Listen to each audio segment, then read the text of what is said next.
Good morning, good afternoon, good evening to all the live viewers all over the world. And hello to the replay viewers. And hello to Gemma.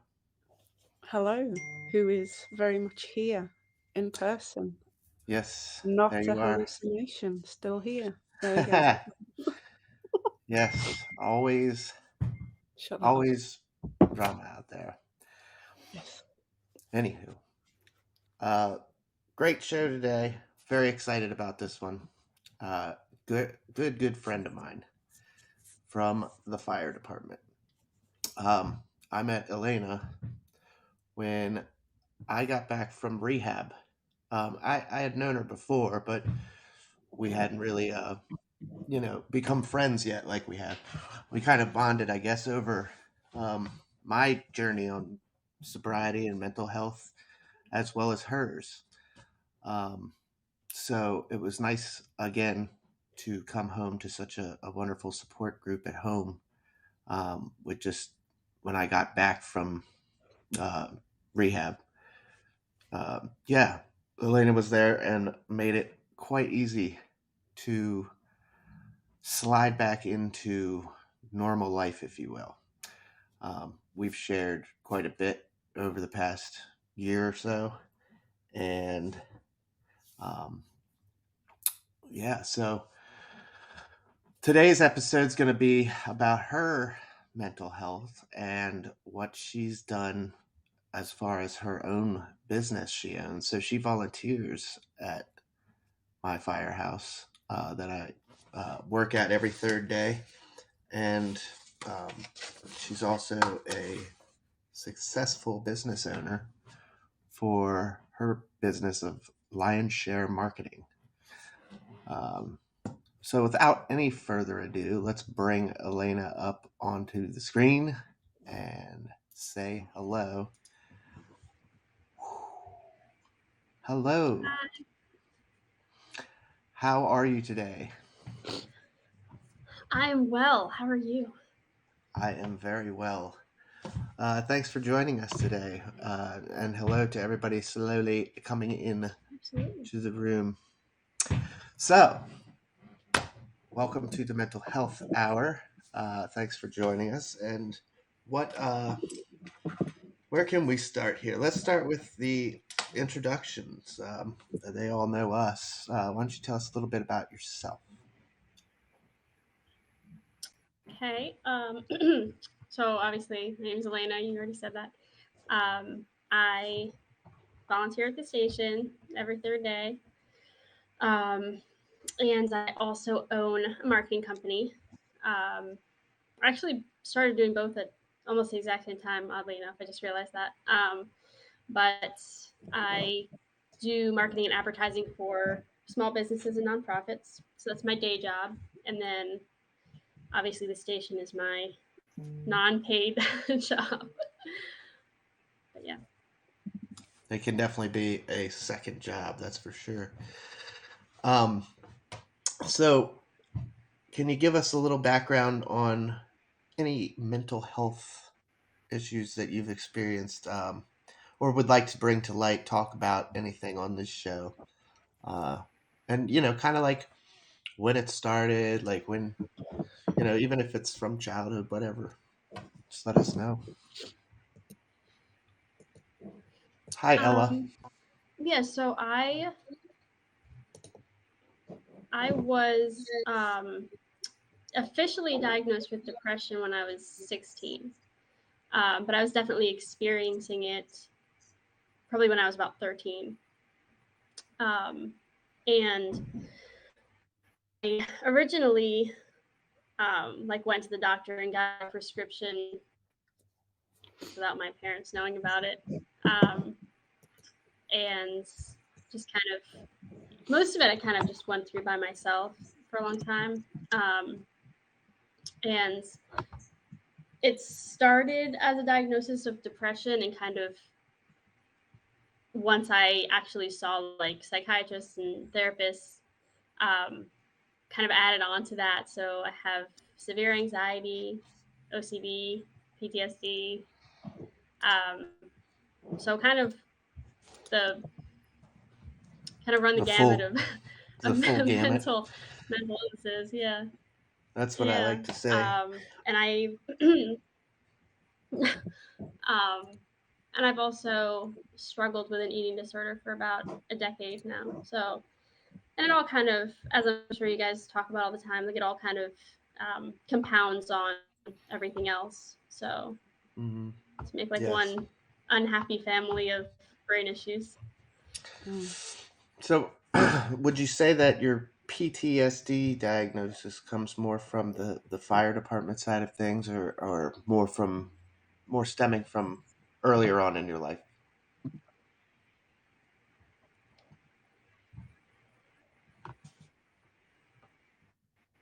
Oh, that's way earlier. Um, the obviously there's some stuff that I've had to process from the fire department that I still think about all the time. But most of that comes from um, my childhood. I see. So Okay. so Um, yeah, yeah.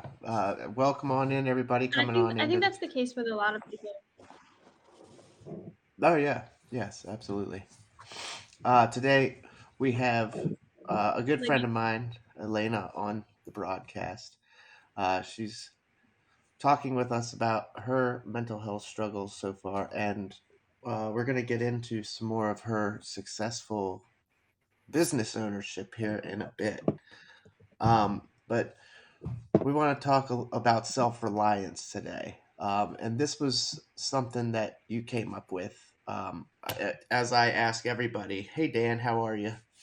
Uh, as I ask everybody that comes on the show, I want them to pick the topic that means something to them. I want them to be passionate about it. I want them to send a message and speak freely on it, on whatever. This is a safe space. Even though we are broadcasting to the internet, it doesn't seem like a safe space, but we keep a pretty tight ship here. So please feel free to um, tell us anything you want to. So you picked self-reliance. Can you expand on how this has been important to you? yeah, I think that obviously like you said, like you've known me a while now, and um, I've struggled a lot, not just recently, but kind of my entire life with um, I guess finding support systems and then losing them for a variety of reasons. Um, and it would always hit me really, really hard um, when I would have, especially like if I was in like a really deep, dark place and I would have somebody there and then all of a sudden they weren't, especially if they knew what was going on, that would just hurt every single time. And it kind of plunged me even deeper in whatever I was going through. Um, and so over time and through therapy, I've kind of realized the importance of being able to look inward versus outward for, um, I guess, comfort in the moment and support in the moment, because you're not always going to have someone there. Ideally, Right. you would, but you aren't always going to have that. And at the end of the day, you are alone with yourself. Like at the end of the day, you have to be okay with yourself. And I think um, learning to be okay with that and be um, kind of, I guess, confident in my own strength to get through things has been Mm-hmm. really important. Awesome, awesome. And Gemma, Mm-hmm. uh, I had you do a little bit of normally on the show we like to present some information, that we pull from Mm-hmm. different various um, websites on the internet to kind of help explain some things Mm-hmm. to those in the comments, the audience, the replay viewers that aren't quite up to speed on the topic that we're dealing with that week. Gemma, would you mind going through some of the slides that you found just to kind of Yeah. break down what self reliance is about? Are you trusting me with the buttons? Yes, go for it. There we go. All right, I'll bring this one up first because I have got this one open. Well, I'm going to open it back up. All right. So this is one that I found. It kind of breaks down different ways of like becoming more, what's the word I'm trying to think of, just my brain like becoming more independent, that's the word, right, rather than being reliant on other people. And when you're going through depression and stuff, that can be really hard to even want to do anything for yourself. um so it's controlling everything. There's the control, comfort, doubt, and fear. But the belief that you can do this and get on top of it. And it says that anger and blame are two more common manipulative mechanisms that bring a measure of comfort while allowing yourself to be in control.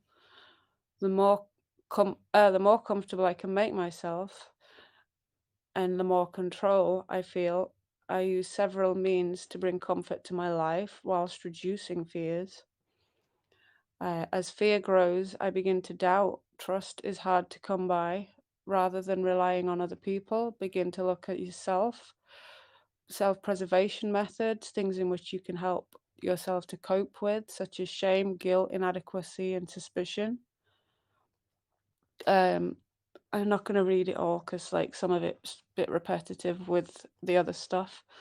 It's to like, this is how I should be living rather than trying to keep going on with the way that you have been going, trying to focus on what you want to achieve and moving forward, making steps into self improvement and becoming more self independent.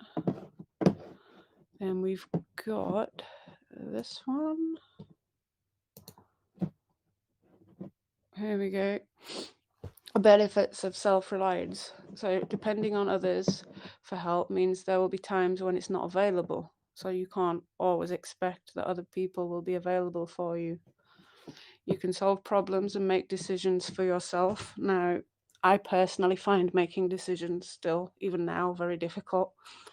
But again, that comes from a lot of my upbringing and things. Mm-hmm. You feel happy being yourself, in yourself, and about yourself without needing to rely on others. You develop self acceptance. It encourages you to practice self compassion and self knowledge and gives you perspective and direction. And do we have another one? And then there's just this one here that I found was a nice little quote. Self reliance is the only road to true freedom, and being one's own person is its ultimate reward. I thought that was quite a nice one. Yes, that's very nice. There we go. And I didn't break Very them. nice. Thank you for sharing that.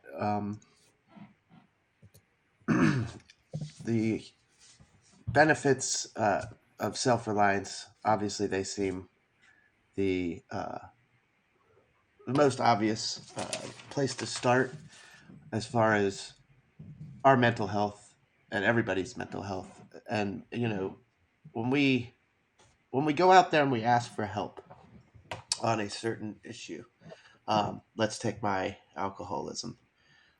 That's already starting down the road of self reliance, I think, a little bit. Would you agree, Gemma? Yeah, like, oh, hang on, sorry. I'm struggling with the screen. Oh, that's okay. There we go. Because I was over at the one side and it's just bleh. Right, go on, sorry. I said, like, take with my alcoholism for example. Mm, Um, Starting down the road of self reliance has a lot to do with first realizing that there is a problem and needing help. Am I mhm. correct? Or would you Oh, agree? yeah, definitely. You've got to realize that you need the help before you can actually go and do that. Um, and definitely with yourself, no, or like, or even anyone, being told that you need help and being able to accept you need help are very different things. Like, people can tell you that you need the help or you need to do this, but until you truly believe it and will realize that you need the help, then it doesn't help. You've got to want to do it for yourself, basically. So, Elena, when was the catalyst moment? I ask a lot of Yeah. our guests that come on here. I ask them what that catalyst moment was where you needed some, whether it be counseling or um, just you realized that you were struggling and you needed some help along your travels. Do you have a mind in or a time in mind that you really felt that? I think it's hard to, because honestly, this is gonna sound depressing, but I've had a lot of like typical rock bottom moments where it's like Sure. you feel like, wow, this can't get any worse. Like this cannot get any lower. And then a week later, a month later, a year later, it happens again. Probably a different type of rock bottom, but it's, you know. So I can say I've definitely had different, I guess, like aha moments with different diagnoses. So um, like with my eating disorder, um, there was definitely specific moments when I was like, I need to, um, I need to get this under control. And I think the biggest one actually was right before I started Fire One, um, and I was trying really hard to get stronger and gain muscle, and um, it just wasn't working because I wasn't eating enough, like not even nearly enough, and I was looking at everybody else in the class and everyone was doing well and I was struggling and I was Hmm. exhausted and it wasn't, it wasn't working. And I kind of realized like if I want to do this, I need to commit. So after like 8 years, I was like I need to do this. Um, and I think with the depression and stuff like that, I think there have been a lot of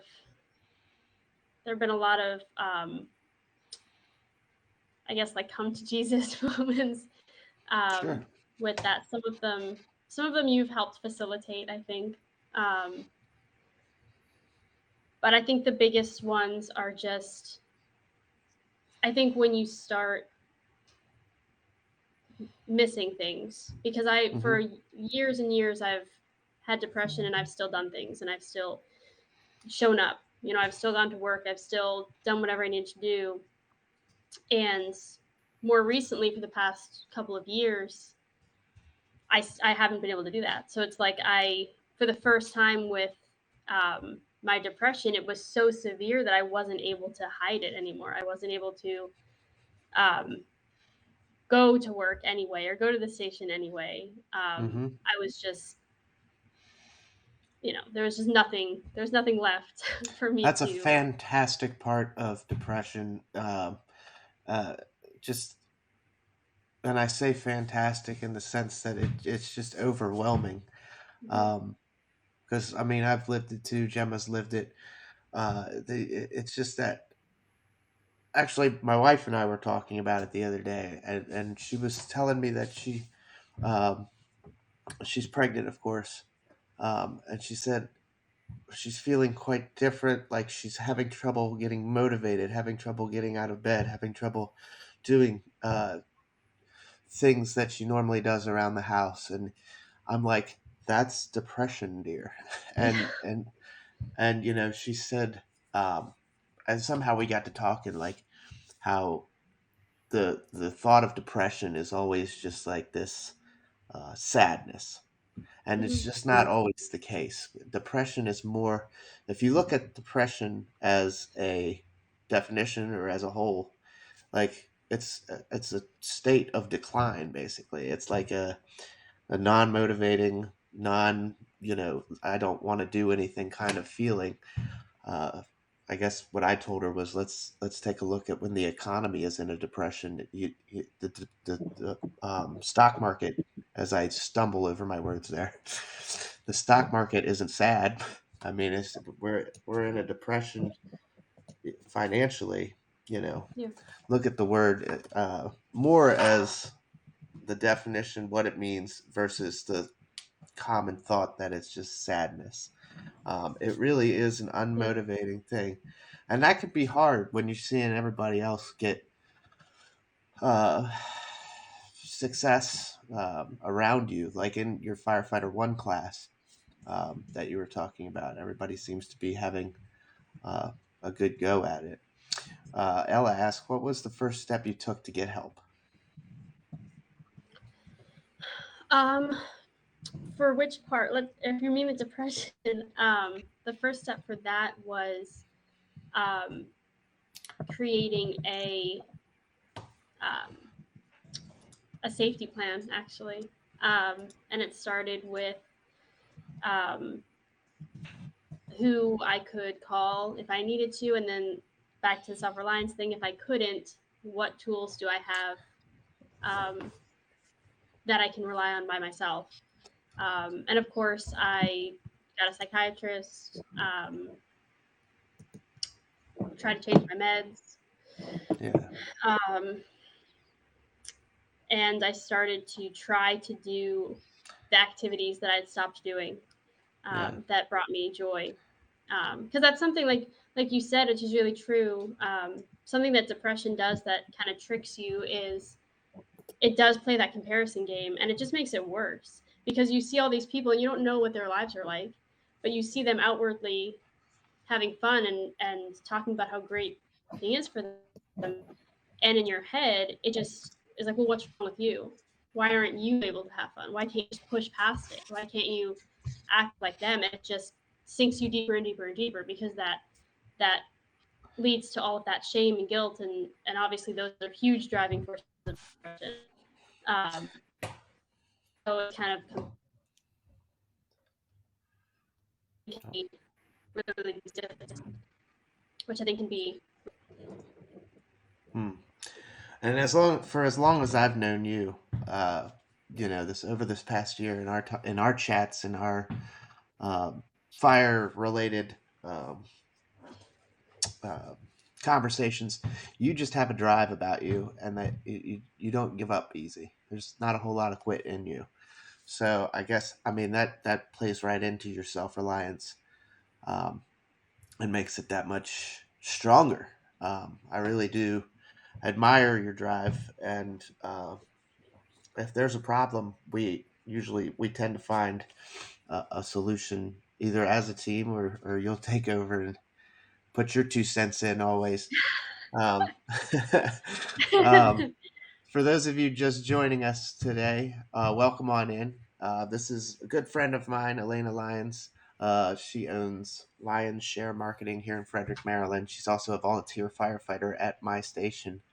Um, she and I have had wonderful conversations over the past year since I got back from rehab and her struggles with mental health. We've kind of bounced off of each other, um, a little support network of our own at work.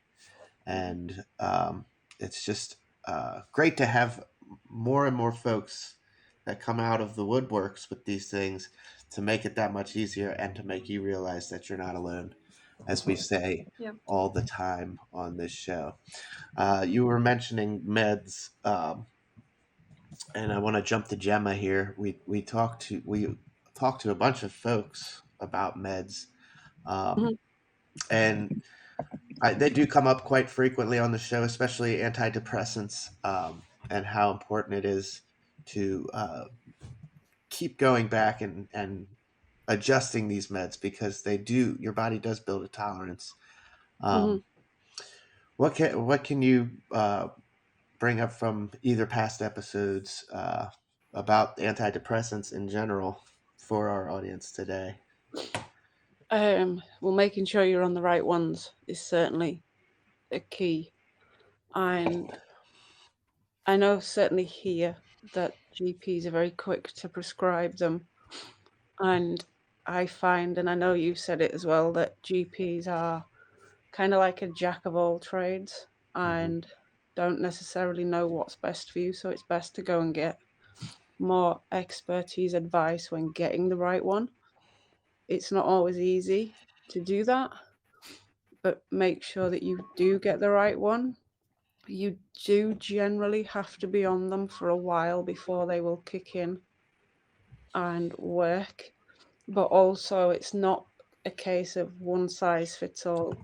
What works for one isn't necessarily going to work for another, and some might only need a lower dose, some might need a higher dose, then you might need to increase it because you do get to the point where you're dependent on them, but also it stops working as well as it used to do. So sometimes you might have to switch from one to another and then come back to it again. Mm-hmm. I think I've done full circle of pretty much everything in existence because I've been taking them since I was about 9. But I've not been on any for a while now. But again, that's because, as I say, my GP prescribed them and it turned out to be the wrong one for me. Mm-hmm. And that's why I say it's very important to make sure it is the right one and it Yes. doesn't like interact with anything else that you take at the same time. So make sure you get them from the right place rather than just getting them and thinking, oh, well, this is what they've given me. This will be the right one because it's not Mm-hmm. necessarily going to be the right one. True. There's no shame in having to try a few to get the Yeah, right one. None at all. that's that's what we definitely tout that on the show is don't be afraid to try different Mm-hmm. medications. Your psychiatrist or doctor will work with you on that and Mm-hmm. see what works best for you because not everybody reacts the same way. Oh, Um, no. you know, And I would say so also like don't be afraid to don't be afraid to if something isn't working, or if you've tried something before and you don't and you know it's not going to help, don't be afraid to say something because for a Mm-hmm. very long time I was just like, oh, this is psychiatrist, they know, and I would take medication that made me feel awful, but I wouldn't say anything because like, oh well, they know what they're doing. This has to work. It's Yeah. me that's why it's not working. Like I just have to change myself. mhm, But a lot of times, like you said, like medication isn't one size fits all. Mm-hmm. So I feel like don't be if it's not working, if you're not seeing improvement after a certain amount of time, or if it makes you feel bad, don't or worse, don't hesitate to say, hey, this isn't working. I need to try something else. Um, Yeah. and Gemma, I completely relate to what you said because I have treatment resistant depression. Mm-hmm. So they actually did like genetic testing and everything, and um, I my body just doesn't respond to almost all of the the medications that I have Yeah. been taking, which makes sense now. But it's very very frustrating to Yeah. try Yeah. pill after pill, and it doesn't do I've anything. tried, So I've literally been through them all and none of them have helped. But they don't diagnose that here. They will just say, oh, well, like, give you something else, give you something else. And I have been full circle many, many times. And I started on them at 9 because I started self harming at 9. And mhm. I've been through them all. I think Prozac was the one I was on the most. But it just, some of them made me feel really ill. Some of them made Mhm. me sick. And none of them helped at all. And then you start thinking, yeah, it's me. Why aren't Yeah, they working? And that's why I'm not on any now because I won't go back to my GP and tell them I want any more. I want to wait for the referral to come through from mhm, a psychiatrist and then say I want something now because I want yeah, to see if there is anything else rather than just saying to my GP I need something because they're just going to start me on that circle again. yeah, And I don't want to be at the stage where I feel ill. So I think, well, I might as well wait and get the right yeah, one, hopefully. mhm. yeah. Absolutely. And as Molly reminds us, another thing we talk about all the time is Hmm. if you don't have the right therapist, don't feel like you have to stay. You guys are not in a committed relationship. Uh, you No. Yeah. know, and not in the and not in the sense of a relationship. I mean, you didn't sign any contract that says you have 20 sessions with this person. Um, Yep. if you're not feeling it, if it's not a jive, you should have a feeling of more of a relationship with your primary therapist that you share some pretty intimate stuff with. So yes, thank you, Molly, for reminding us. There are some over here that say, like, I've just had a 20 session block, but that doesn't mean you get a 20 session block with that person. It's 20 sessions. So, like, when you say the 20 sessions, it doesn't mean you have got to stick with that person. There is always someone else. Yes, yes, indeed. So I Mm. would like to move more towards something that we all the three of us here have experienced. Um, Gemma, not so much in the legal word of divorce, but you were long term with somebody common law kind of situation, Yeah, yeah. which we understand what that is over here as well. Hmm. Um, and you had a kid with said person, and so we've all kind of hit some form of divorce here, some form of relationship termination. Um, where did that? I mean, I've talked with Elena several times on the subject, but for our audience, where did that kind of spiral you or propel you, if you will, in your journey? Um, I would say without a doubt, getting divorced has been the one of the most difficult things I've ever experienced.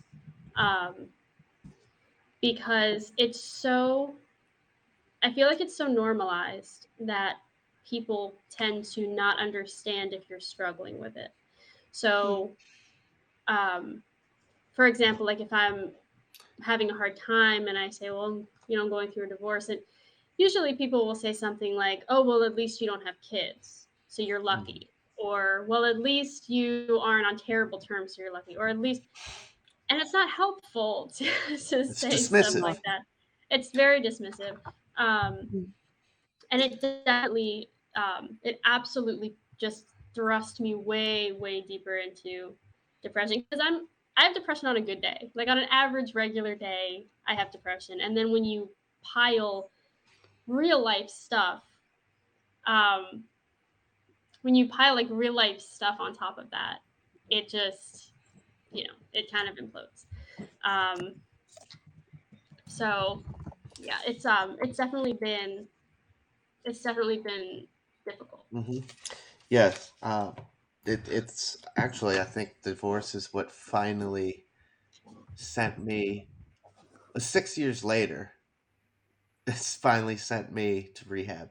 Like it spiraled me so far out of control in my between my ears and everything. It was the definite. There was already a lot going on in my from my side of the Mhm. street as it was, but this was just the spiraling out of control moment. Divorce is not something that is easy. Um, I know some Yeah. people have talked. I've talked with some people, and when I was getting divorced, I was quite curious how uh, they they make it look so easy sometimes. Yeah. Like like it's just sign here, we're on our way. They're both parties are married with kids within like a year, and it's just I'm like that was not my experience at all. This was terrible. But No, it yeah. That's exactly right. And it's like I mean, obviously everyone's experience with divorce is different. Um, but I feel like I definitely kind of shamed myself a lot because I'm like, why is this for me? Why is it not easy for me to move on? I don't need to move on. Why is it about this and it's been 6 months, 9 months, a year, whatever. Um, it's incredibly difficult because I think especially with people who already have mental health issues and already kind of feel shame and guilt and like a burden, divorce just makes that even more just feel even more um, I guess uh, pronounced.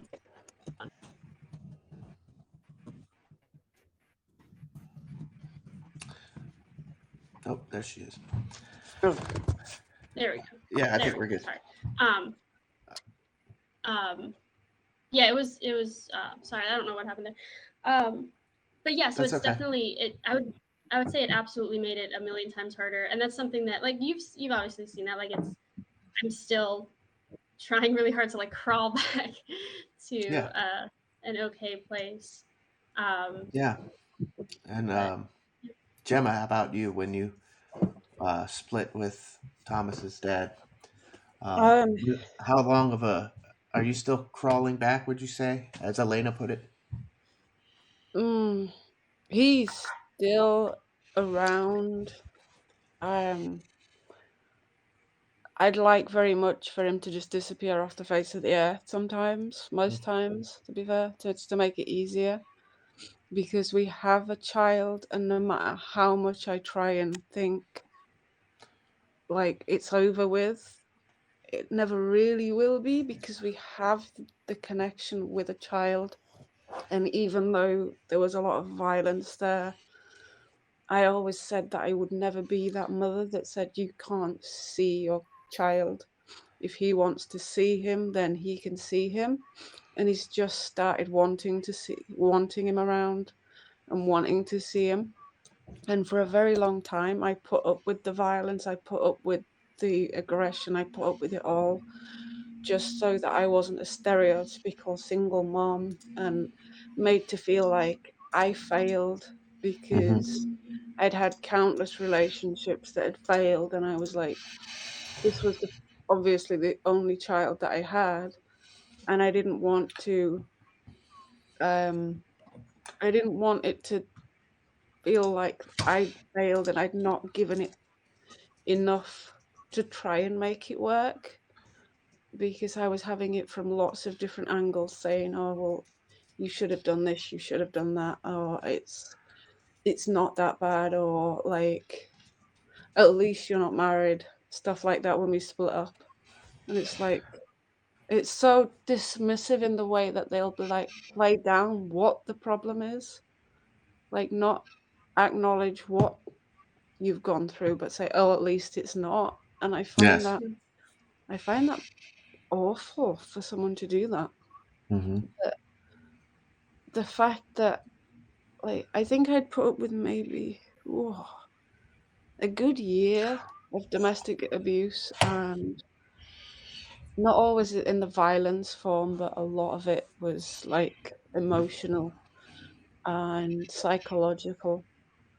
And Hmm. I didn't want to just walk away and feel like, with him being a boy as well, I thought, well, he needs his dad. I Yeah.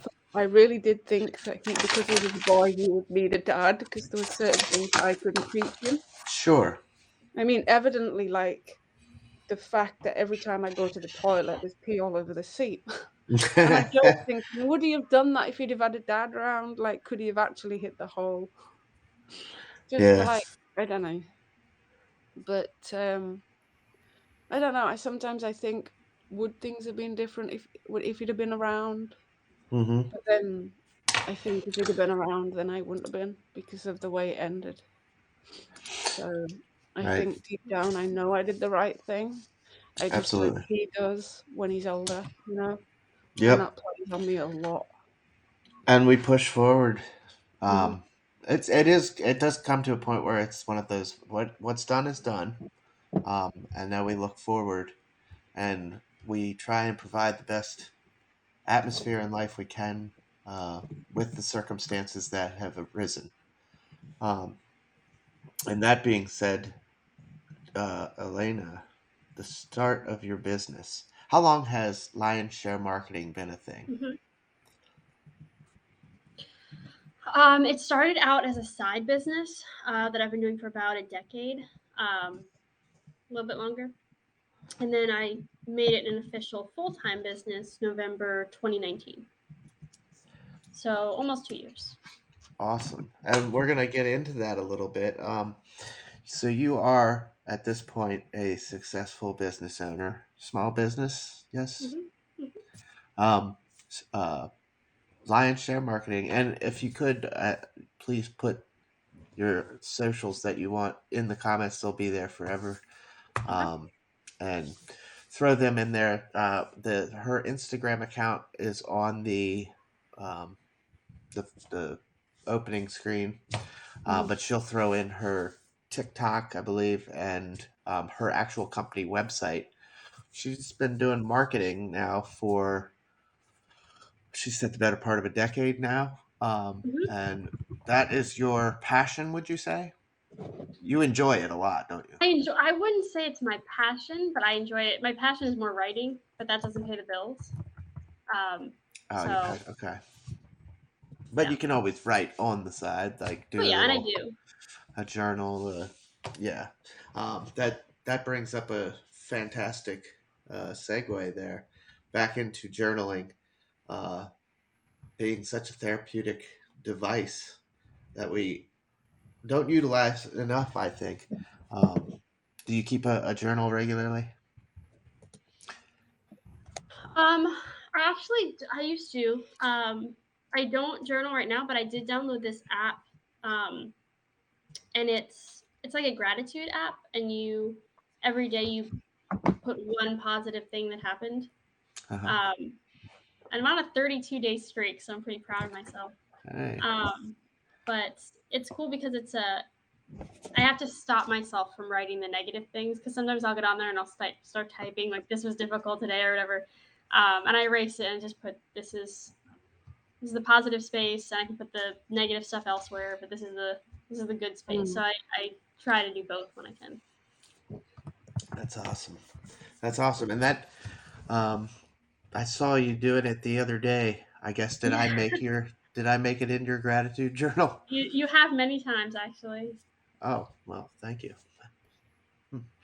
Uh, no, again, for those just joining and listening in, we, Elena and I, work together frequently at the fire station.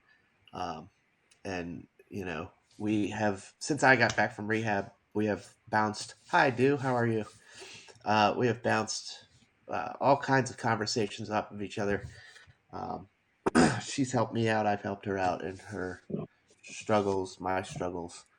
So it's been a very great friendship that's come out of my sobriety, and I'm definitely glad to have her around to talk to sometimes when there's just nobody else around in the middle of the night at the station or something like that. It's good to have that support network keep growing and keep growing as our journey continues. Um, Elena, what would you say is what keeps you going on this business, with all of the mental health and the struggles? And I know personally, um, what you've gone through. What's the drive? It's got to be more than just paying the bills. Um, Is I think would you say there's that lack of quit that I was talking about earlier comes into play? yeah, I think it's more stubbornness than anything else. I think that um, I have like a overinflated sense of responsibility. I feel like I need to, um, if I'm going to do something, I need to put 100% into it. So I think that's what, you know, that moves me forward on that. But yeah, paying the And bills, of course, is a big motivator. well, that's a motivator for anybody, right? Um, so we'll talk a little bit more about the volunteer firefighting. What on earth made you wake up one day and say, "That looks fun. Let's do that in my spare time"? So, a very long time ago, when I first met my ex husband, his uncle is a career firefighter. And I always thought it was the coolest thing. And I used to work for the newspaper, a local newspaper, and I did a story on the local fire department, and I saw a female firefighter, and I had never before seen a female firefighter, and I thought it was the coolest thing. And I was like, I need to do that. I want to do that. And at the time, I was severely underweight, so I couldn't. There's no way that would happen. And I mean, that was years ago. That was probably like 8 years ago. And for years, I was just like, I'm gonna get there. I'm gonna get strong enough to do that, and I just never did. Yeah, Um, and then it literally was just like one day, I was like, why am I not trying to do this? Like, I want to do this. Why am I not trying to do this? And I've just always liked challenging myself and doing things that I didn't think I could do. So, yeah. Yeah. And it's, would you say, still as exciting and everything you had hoped it was going to be? It's more honestly, and it's not even for like running calls. It's the atmosphere and the people that like yourself that I've met, like the friendships that have come out of it. I never thought that it would be all that it is, and I'm immensely grateful. And honestly, it has. This is gonna sound like a cliche, but it's 100% true. It has saved my life on more than one occasion because having that sense of purpose and having the like I signed up to go in tomorrow. I have to go in tomorrow. Yeah. Um, it has really made a really big difference um, a lot of times. So There's quite a few people I've talked to, especially even on this platform, that say the same basic principle of what you just said. Like, I don't know if Ella's still here in the comments, but she talks to us all the time about how she's a bunny mom. She makes these, or she doesn't make these. She sells these cute bunnies, and she advocates for bunny rescue, and that's her drive. That is what she says. The bunnies, she doesn't know if she's saving the bunnies or the bunnies are saving her. yeah, Um, and it's the same kind of principle Do you there. ever So think that people that have suffered the most with their mental health want to go on to help other people, even if they're not truly, like, for want of a better way of putting it, healed themselves? The fact that they want to go on and help somebody else helps them. Like, I certainly think for me, I thought. yeah, I definitely agree with that. I think that not that people who have mental illnesses are broken. I don't want to say that, but in a Mhm. sense, I think the most broken people want to have an inherent desire to fix. Perhaps it's because we can't really fix ourselves Yeah. um, in that respect, so we want to do whatever. Like that's kind of my thing is I want to make everyone around me happy all the time. And it might mhm. be Yeah, I because do. I struggle with that myself. And I think part of it is that I never want anyone to feel the way that I have felt. Mhm. And if I can do anything to make them not feel that way, I try to do That's that because that sounds you, like literally what I said the other week. I hear you there. I really do. you just you wanna make a difference if you can. Mhm. So Right. firefighting and marketing, two very separate things, but together, would you say together they help you with your day to day, right? Yeah, Oh, and it makes it easier to find something to put into your gratitude journal, right? yeah. And that's can we just touch on that? Hi, Jim. Welcome on in, and thank you for the award. Thank you everybody for the awards as this show has gone on. Um, I tend to have a bit of a harder time, as you guys know, reading the comments. I've been trying to keep up, but when I'm doing an actual interview versus just a me and Gemma show, um, Mm. I don't. I feel like I miss more. So thank you very much for the conversation and the awards, and as always for joining us. Um, please keep coming back to us, and we'll keep putting on this show every week. Um, but the gratitude journal, I wanted to go back to that briefly. Since my stay at rehab and learning all about all of this mental health jazz, if you will, um, one thing that has been a constant is gratitude.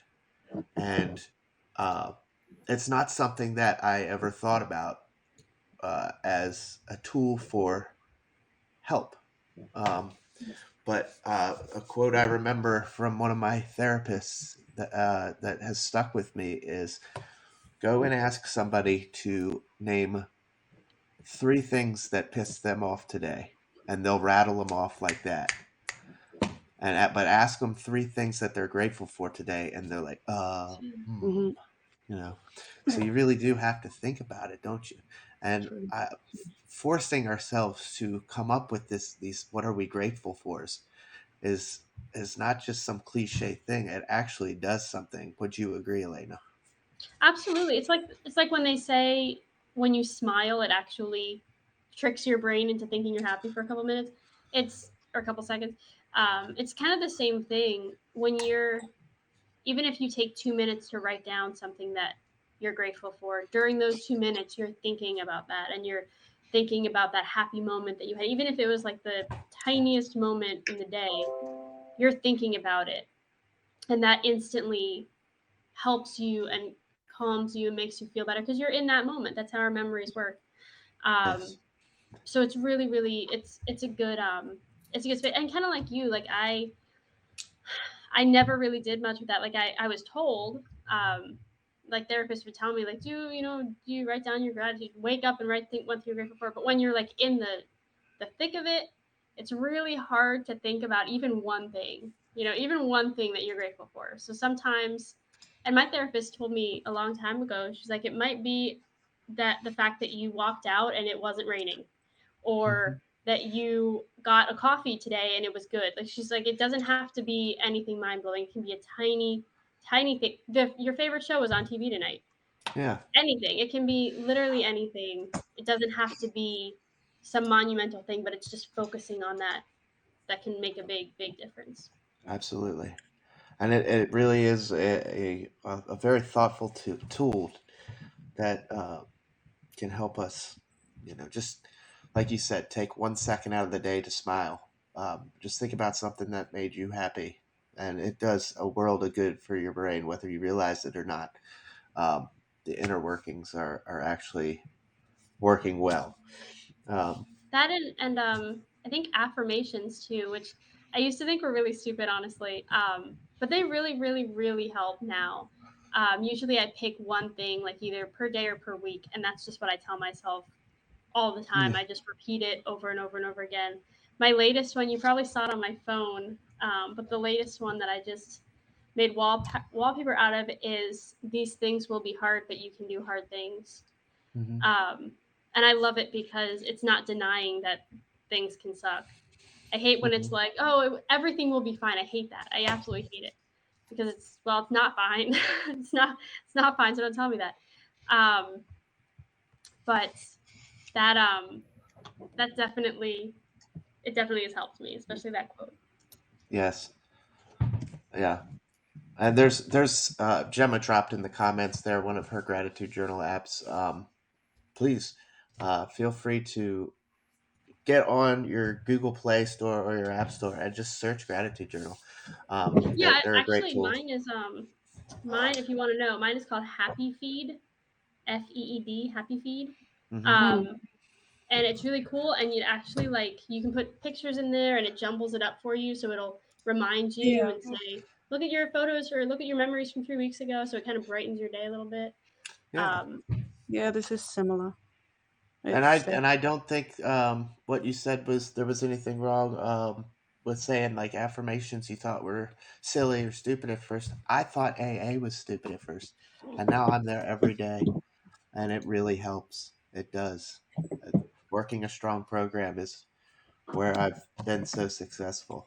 Um, so yeah, as we move forward in our own personal paths of mental health, things change, our opinions change, yep. and once we really give things the light of day and a shot at uh, trying to make us more sound minded, we open up maybe a whole new world that we just thought was that we kind of shrugged off in the beginning. Um, but we are coming up towards the end of the hour, and I want to ask you to share not what we can talk gratitude in a minute if you'd like, but uh, what could you say to the uh, young or older females out there that are looking to start business, maybe struggling with some mental health? Just from your experiences, is there something you can leave the audience with that self-reliance in particular ties into and pushes you forward? I would say as kind of a blanket statement that covers all of that, don't let anyone tell you you can't, including yourself. Um, because I think we are, especially when you have mental illnesses, you are your own worst enemy at times. Um, and kind of a negative to self reliance is that if you have a mental illness, sometimes you're relying on the wrong thing that your brain is saying. So you have to make sure that um, you're taking the steps to validate the positives and not reinforce the negatives. So um, I would say just trust yourself, um, to have the tools that you need, um, to be successful, whether that's in at work, struggling with mental illness, Hmm. whatever that may be. Just trust yourself. Awesome. Thank you. And please, one last time, plug uh, plug your business and what it is you do for folks.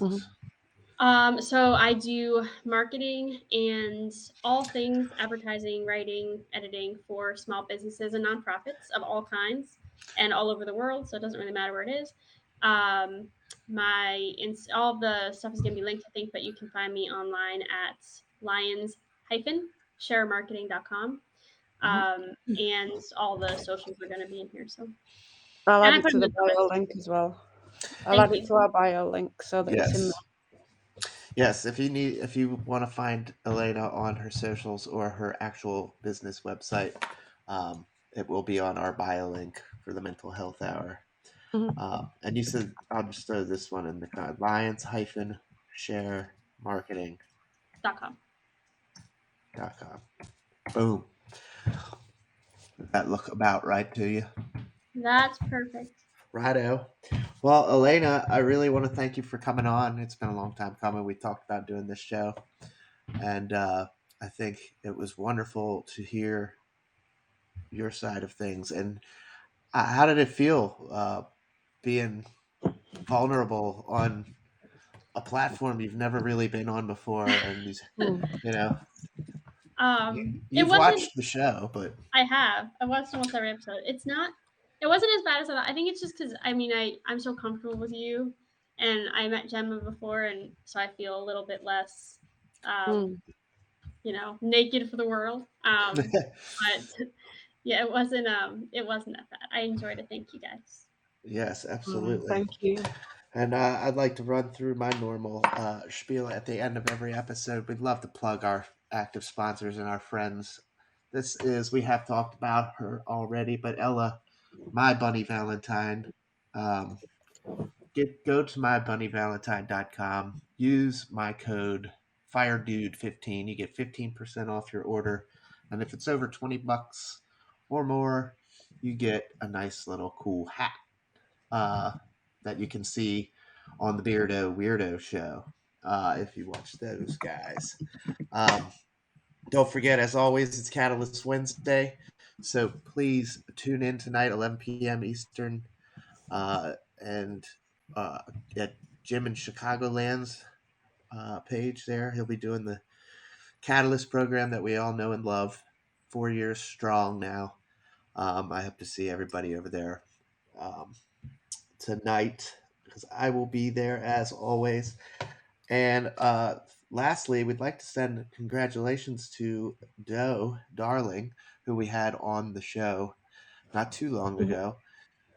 Doe has achieved her goal on both the miles walked. She's hit the 100 miles, and uh, we've Doe has raised over £500 for the UK charity Mind for mental health. So big congratulations. The month is still going. Doe can still walk and you guys can still donate. So please, please, please go to tinyurl.com slash vegan dough. Um, and there's never enough support for these types of charities. So we'll end with her video again, and we'll close out the month with Doe as always. And Elena, thank you again for coming on. Thank Thanks for you. talking. And Gemma, thanks for being here. Everybody in the comments, Great. it's great to see you as always. Thank you for all the awards. Very much appreciated. We'll be here every week as long as you keep having us around. And we will see you guys next week. Yes. Bye. Bye.